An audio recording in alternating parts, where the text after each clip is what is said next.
This past weekend, Country Rose Farm was hit by a cold snap. Let me take you through the next 3-day journey that I documented. This is Friday, and here I'm just going to kind of update. I've got some seed heads going on a turnip that I let grow all through the winter. And this is how good the grapes are doing so far. They've already budded, and I've already got some baby leaves started out. I'm so stressing about what this cold snap is going to do. So I'm going to document how well these grapes were doing before we had this happen to us. It has gotten cold already, and this is Friday, and the bees are tucked up in their hive box. You'll see there's a sugar water box helping them to dine in and avoid the weather. This is the blueberry bush. You can see where it's budded out, and I've already got some starts on the fruit. Now, just to show you, I had a time where I did not cover these during one cold snap previous, and it was very upsetting. I wish I had done it. I believe I wasn't feeling well that day, and I just didn't have the energy to get out here. But this is the old hay that I was talking about last time in the previous video about the garden. And what I do with it is, for these mature plants, I'm tucking it up underneath the leaves to give support to the stems, trying to get rid of air voids within the plant. And you'll see, because these plants are so mature, I have to use another method of covering them, but I'll show you also later in this video how I took care of the smaller ones. But all these potatoes, they're doing great. They survived that last snap. It's just got little burnt tips, and you just kind of roll with the punches around here. This one potato, it's messed up the symmetry of the rows, let's say. This one here is doing great. No hay has gone around it, but what I do is I cover it up with that tarp. So I'm not sure. Maybe in the future I need to be using tarps to protect my potatoes. Lamb's quarter, look at this. This is everywhere. And some crabgrass. Now, lamb's quarter is loved by the chickens, so I'm not too upset, but man alive, there must have been 10 seed heads drop in this area, because that's plenty of food for my chickens. Yes, I have not weeded up here since I put the potatoes in, but I'm trying to complete what I'm doing further down the hill by the apple tree. Oh, look, tools. Yeah, that comes in handy later, as well as these surveyor stakes, little flags. Now, this is a lettuce. I'm at the very top of the garden, close to the grapes. So the western side of the front garden. And I originally was going to do just radishes in this row, and they haven't been bothered at all by the cold snaps in the previous. This will be the third cold snap. The first cold snap, I covered everything with hay. Second cold snap, I didn't get out here because I wasn't feeling good. So this will be the third one. There's a little bit of lettuce because I didn't think the seeds were viable, and I just kind of threw it down there to see what it'd do, and well, darn if seeds were viable. This was supposed to be where the peas were going, and they did not spring at all, so I'm not covering anything over by the fences on this side. But my radishes are looking great. In fact, they're mature enough now. What I need to do is come in here with some more radish seeds. And what I'll do is I'll put a seed in between these mature ones. So, like a seed over in between here, and then I'll drop another one in between there and there, just filling the gaps. This tarp does look unsightly, but it's serving a function, and I've got it weighted down with T-post. I'm going to let that get warmed up. As you saw that potato, it's doing great being warmed by the tarp. I was also hoping it'd suffocate some weeds. Now here's where we are with the strawberries. If you look closely, you can see the little white flowers. This is all the covering I'm going to do for them. They have been touched twice by the cold snaps previous. No issues. Now, we're down on the bottom side of the garden, closer to the apple trees. This is the old hay that I had laid out for the first cold snap. This will be the carrot area. See the tiny little carrot starting? Yeah. Gotta get this stuff protected. There's several little carrots that have come up. I see you, Juby. You good, girl. And on this other side, I believe I've got some. It's either a mangle, a beet, or I'm pretty sure it's not a turnip. I think it's a mangle, or it could be a beet, a type of beet. And a lot of these rows are going to need a lot of hay. So that means I got to walk back to the back pasture and find me a square bale of hay that got rotted and lay that out. Over on this side, this is going to be the pear tree that's closest to my garden. And you can see where there's the flowers have already been pollinated, and there's these little fruits. Like you could just see, hopefully it got pollinated, and those are the starts of pears. I believe this may be the Moonglow pear tree. The one down there is a, not a Burgess. I forget. But it's a different type of pear. This is the apple tree, complete with Easter eggs. Hopefully they're going to survive during the storm, but we'll see. Here I've got the start of my cilantro, which is a word to roll out. It's doing well. Now cilantro really does like cold weather. And on this side, these were the last two rows planted, so nothing has sprung up on these two. It is sugar beets and carrots. And then back here, I'll have two more rows later on. You can see the string indicating the first one. That other string's just to help me with the fence getting straightened out. It is not indication where my second row is going.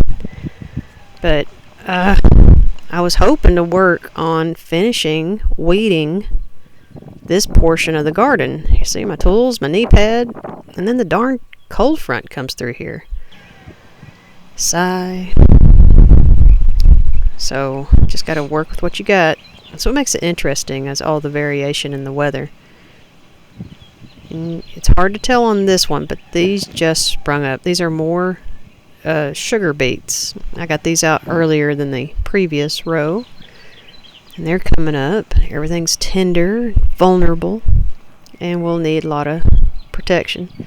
Some potatoes that survived from last year. Oh, remember we talked about Johnson grass on my last video? Yeah, that I'm gonna let that get shriveled up by the sun, and now I can freeze its tail off. Over here is another row of carrots. They're hard to find. They're not easy to see and distinguish between other weeds. And there you can see the row of onions. And next to it, I believe I've got turnips. Let's see if I can find a couple of these little carrot ones. Oh, they're so hard to see, especially, and you can see where I've left a lot of weeds in there, not intentionally, but I just don't want to accidentally grab a carrot. There's one. There's a carrot. I don't want to grab a carrot by accident. So I let everything grow, and then I look to see what's growing in kind of a row, and then that lets me know which one's not a carrot and which one's a weed. Now in between these onions, I planted a different kind of beet right here. You can see where it started.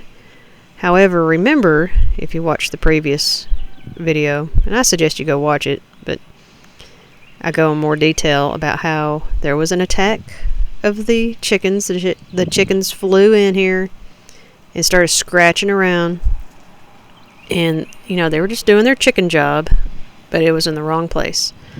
Lettuce. I had lettuce all up against this row with the panel. Well, the chickens came in here and started kicking it around with their feet. And you'll see further on down the row, whatever lettuce seed they did not eat eventually got smacked over in this row with the turnips. So I've got this nice little thing going with the turnips growing, and I was really happy with that. And I was pulling weeds the other day, and there was I noticed there was lettuce growing on this row, and I'm like, I don't remember planting lettuce with the turnips, and here's a turnip seed that is getting a late start, so I'll just kind of touch that up.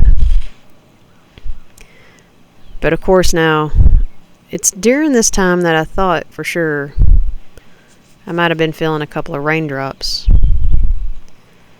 And sure enough, I look over, just as I'm looking at the lettuce, that's when I noticed that I believe the storm is starting to roll in.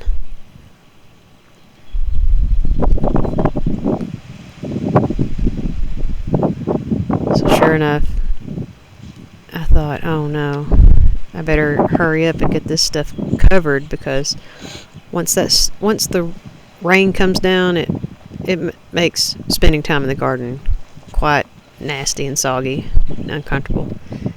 Yep, here it comes. So the first thing I do is I come back up here to the potatoes, and I put these stakes in the ground, because the key about the potatoes not getting damaged from the cold is that I have to keep whatever I'm using to protect them, I have to have nothing touching the leaves. So that means now that they're big enough, I had to put these stakes in. And I'm also going to be putting those survey flags over on some of the shorter ones.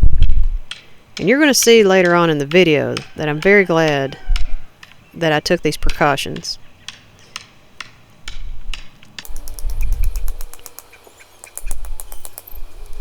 So I'm hammering this stuff down, and the wind starts really getting busy, pushing the storm in.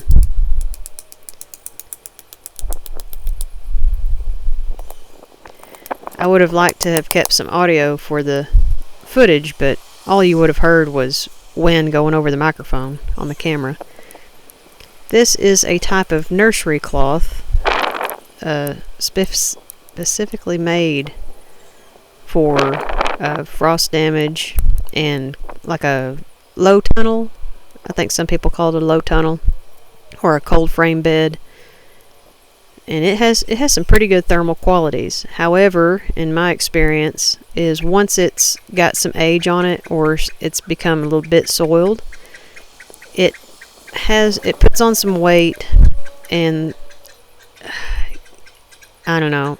I couldn't just lay it straight onto the plant, because if the frost gets on that cloth, it will still damage whatever it touches on the other side of that cloth.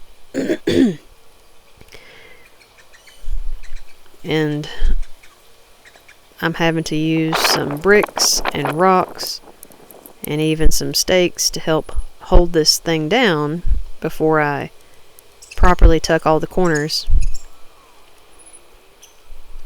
And if I had known back in the day, if I had known that I was going to be using these for 50-foot long rows, I wouldn't have cut it. But this was purchased a couple of years ago, and you may have seen it in previous videos. This is the same cloth. I try to take good care of it and dry it out real good before I store it under the house. And so far it is a lifesaver. I'm glad I have it, because I don't have enough hay to stack up and protect these potatoes from these cold snaps.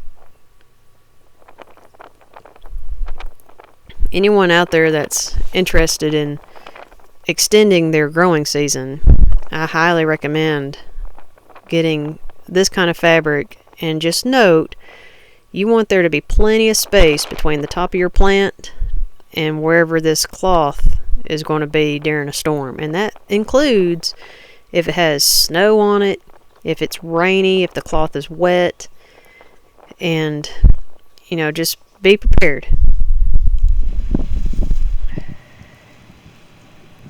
Now here's the other method I have, where I have the old hay, and think of a square bale that just has been sitting out in 8 months of weather and rain and nastiness. So this bottom part of the hay bale is soggy and slimy and wet and perfect for creating some weight, and it doesn't just roll away when it gets blown.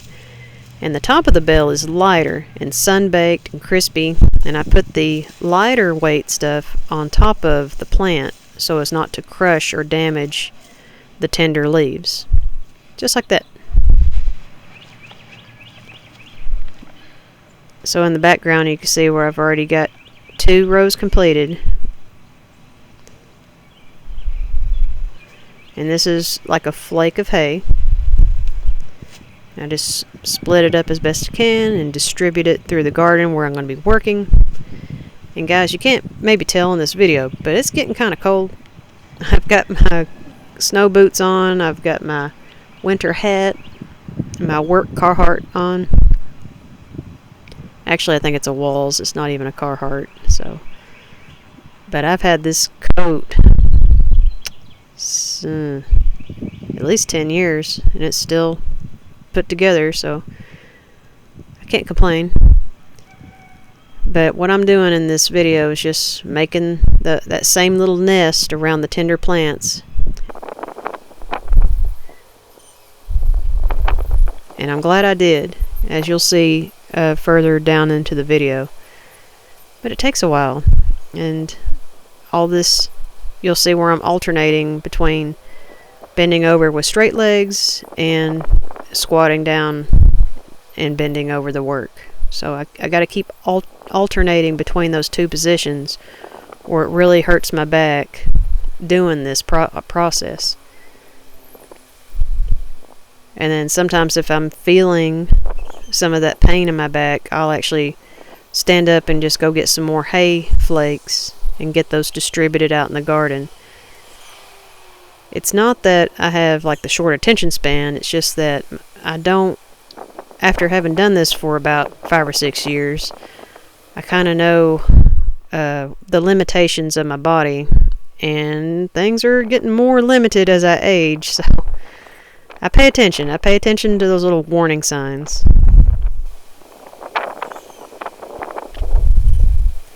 Now this is where there's going to be lettuce and the turnips.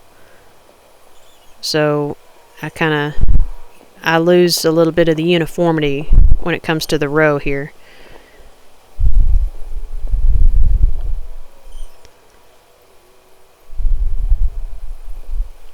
And yeah, I have to say that, this is Friday when this is going on.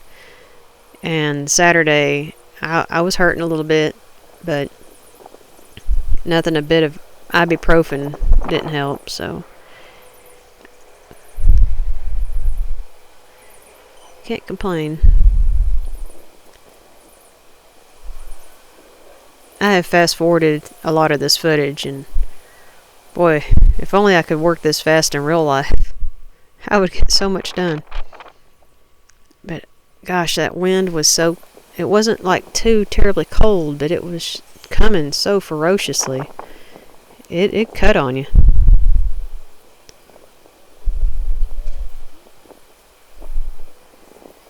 I really care about my garden and my plants having a good start out.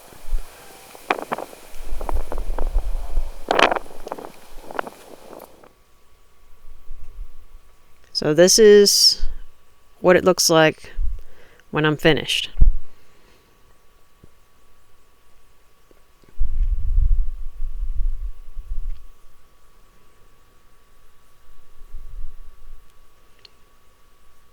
And I think this side of the garden is going to be called the apple side, and the other side beyond the strawberries, I'm going to call that the grape side, or I can call it the east and the west.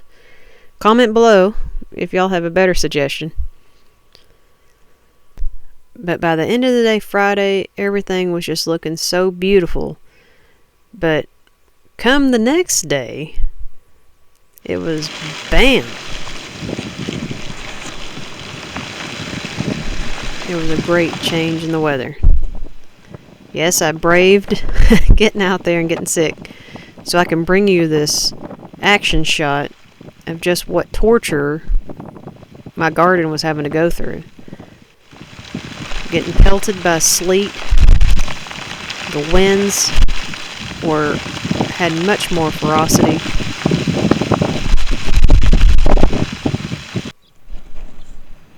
This is how much space I had between the tops of my potatoes. And you can see, just keeping the wind off of them is adding a great benefit to their surviving this.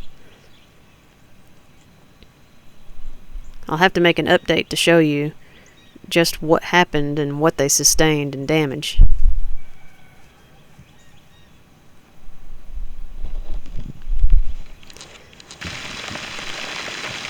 But I'm thankful that I laid out these bricks, as you can see. I think if I had done it again, knowing now what I'm seeing here and how high the winds are, I would have put more bricks on the other side too.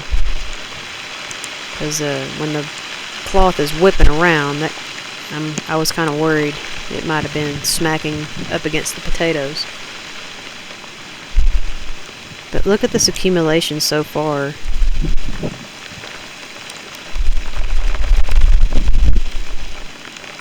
I was just amazed. And here, thankfully, I've got everything covered up and protected with the hay.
Well, then, as if the sleet and a brief period of snow wasn't enough, woke up the next peaceful morning to a good thick frost on everything. Here you can see where even a lot of the water in puddles had started to freeze over.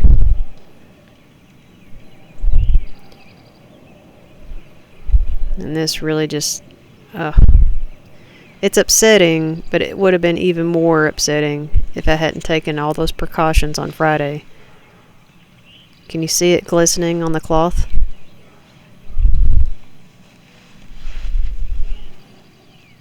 Everything looks like it's still doing pretty good under there.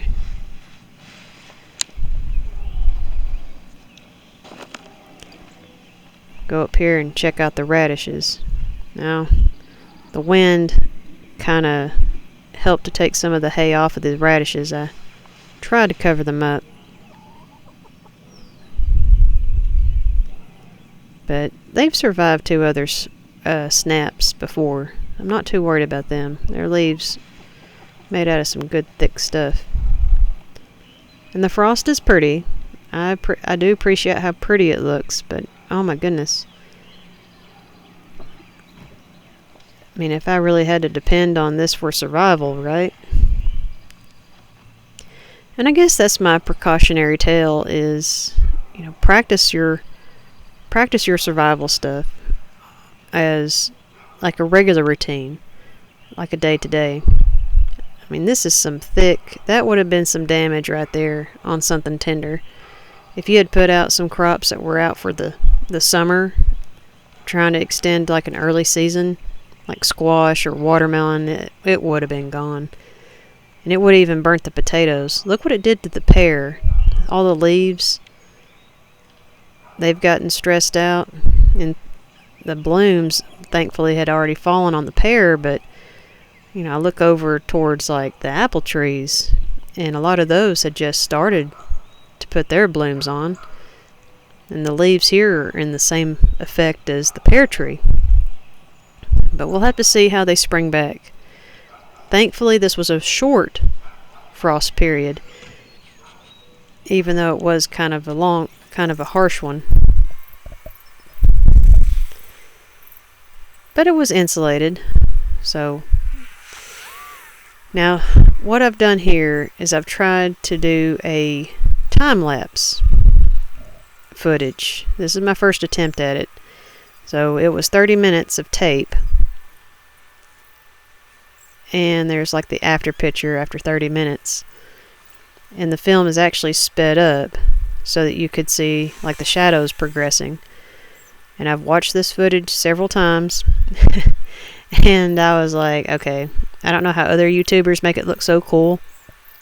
And I don't know if it's because I didn't have the right camera angle or what, but the this type of filmography didn't go through as planned. So a lot of this has been abbreviated. And I don't know, maybe when you get it up on a big screen, it's going to look a lot more impressive. But what I was trying to go here was the melting of the frost as the sun burns it off. So that was my attempt. You got to try something new when you're making these videos. Let me show you now. It's later in the day on Sunday. The frost is all gone. Things have dried out. Let us see what it looks like underneath. Looks like I believe this is a mangle. This is either a mangle or a beet. I've gotten the two confused. I have a reference map. I keep writing this stuff down when I'm sowing the seeds. But it looks okay.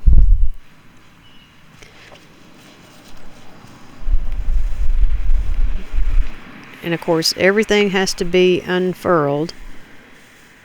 Just kind of opening it up like a zipper, unzipping the hay row.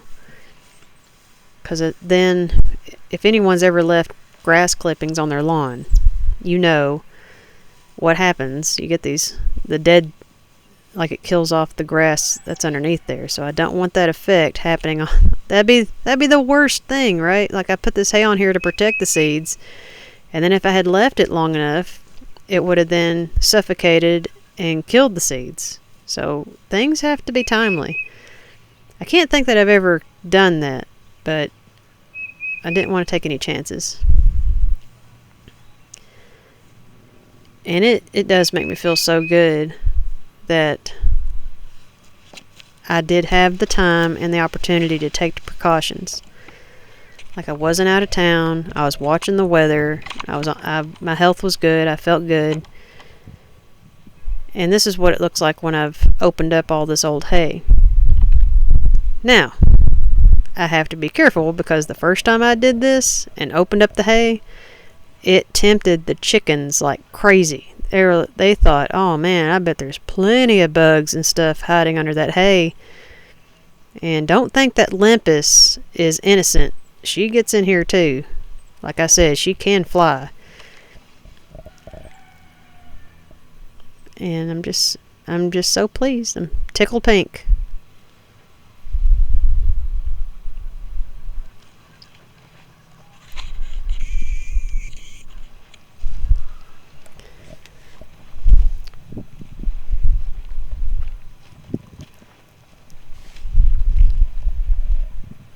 And here's what the potatoes look like when I take the cloth off of them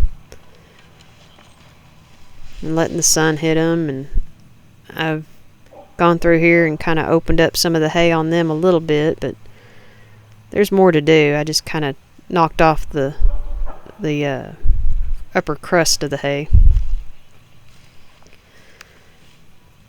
Here you can see this is an old burnt up leaf, and it has dried out. Like the day before on Friday when I was inspecting these, a lot of the old leaves that had previous frost damage were still kind of soft, and now they've hit up this cold snap and they've dried out.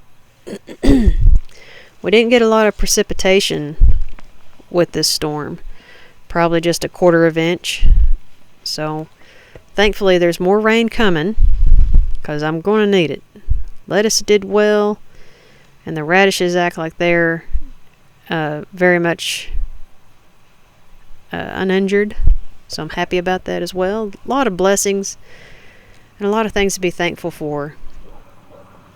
So I encourage anyone, if you got any questions, feel free to just leave a comment below.